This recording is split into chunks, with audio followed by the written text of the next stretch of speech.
successful, you gotta hustle. Yeah, you gotta be available. If you're not available, dude, they're not gonna call you back. You're gonna answer the phone. Yeah. All right, so just got called on board. Tom, here's Captain Tom.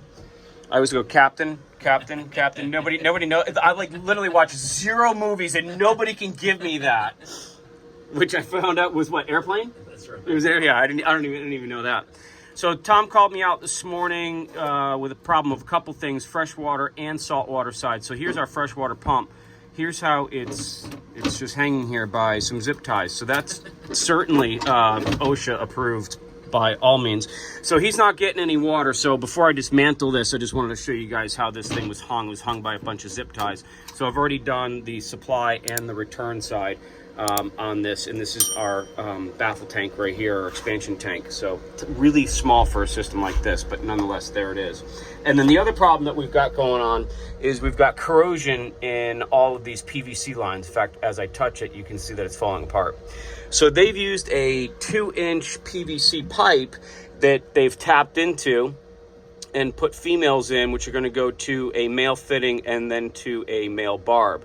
And that's how they use their raw water side for their cooling of all of their systems. So this one was leaking, and then we took a look over on that side, and all of these fittings, where's that one? That one's really bad over there, like how it's not literally just completely blown up. So we're gonna have to very gingerly try and get these things out of here.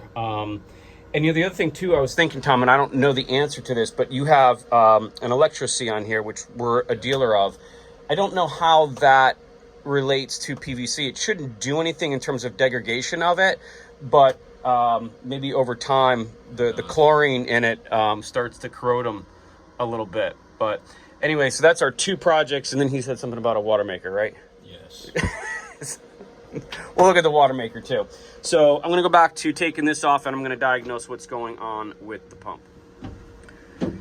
All right, so I'm back from the parts store. I've got a terminal block there, more than I need, but that's what they had. Terminal connections, 4200, some epoxy. I've got my Teflon tape, my pipe dope, more pipe dope, and basically what I figured out is that these things are basically through-hole fittings that they used and screwed into here. So here's a new one, and that's the end. So this would screw into the outside, and then I've got the other nut that goes on this side that would screw into the outside of the boat.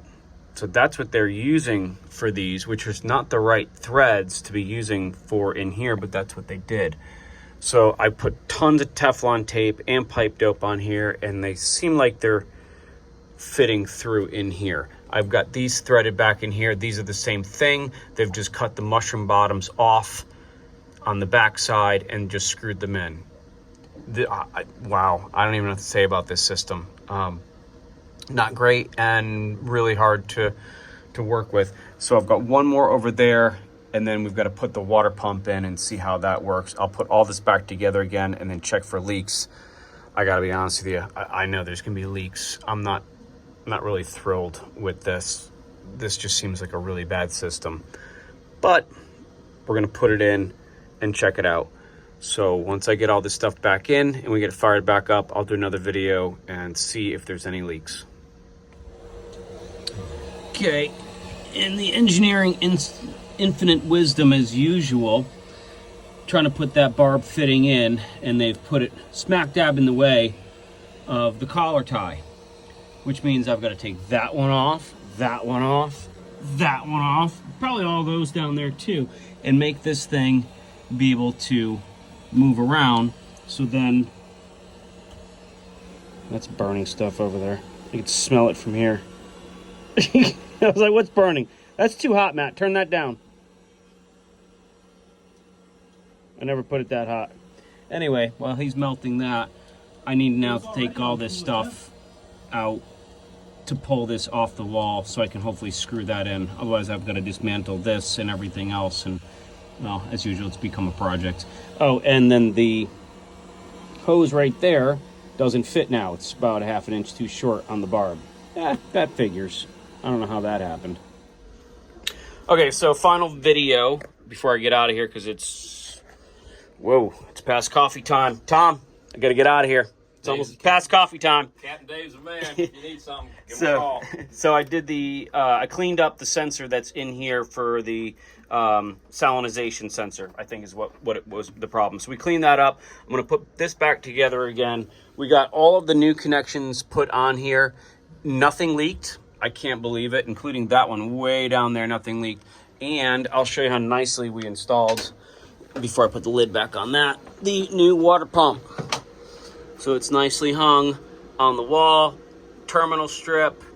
We even have a filter, and everything's mounted properly. So that's it on this one. We did a bunch of stuff. I wasn't expecting to do this, but Tom's happy, right, Tom? Yes, sir. Saved my butt. Where are you guys heading next? So you guys are in Charleston. Yep, heading straight over to St. Augustine in the morning, and then going to Fort Lauderdale, and that's going to be home till June. So are you going to be spending the night in St. Augustine? Yep, the city marina. Very nice. I'm jealous. I've done a bunch of videos of us. I don't ever do like the escapades of us like gallivanting around where we go. It's usually private time after I leave the boat, and we do checks and everything else. And then we get up in the morning. It's just like, all right, we're gonna do engine checks and get out of here now. But I love St. Augustine. If you guys have never been there, it's an awesome little town. Great little boating town. You guys are going to the municipal marina, which is an awesome spot. Have you been to the other one across the bridge? Buoy 30. I've been to Buoy. I've been there a bunch of times, and that's kind of neat too. They got a neat little bar and restaurant. Been to the lighthouse one time. The lighthouse. That's the one where when you come in and turn to the immediate left, and there's a lighthouse. I think they call it Lighthouse Marina, maybe. Well, maybe that's where I go.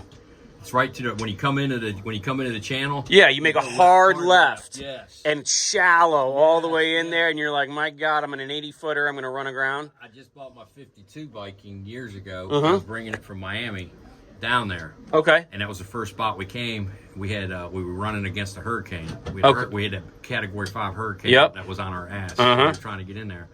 So we go in at night.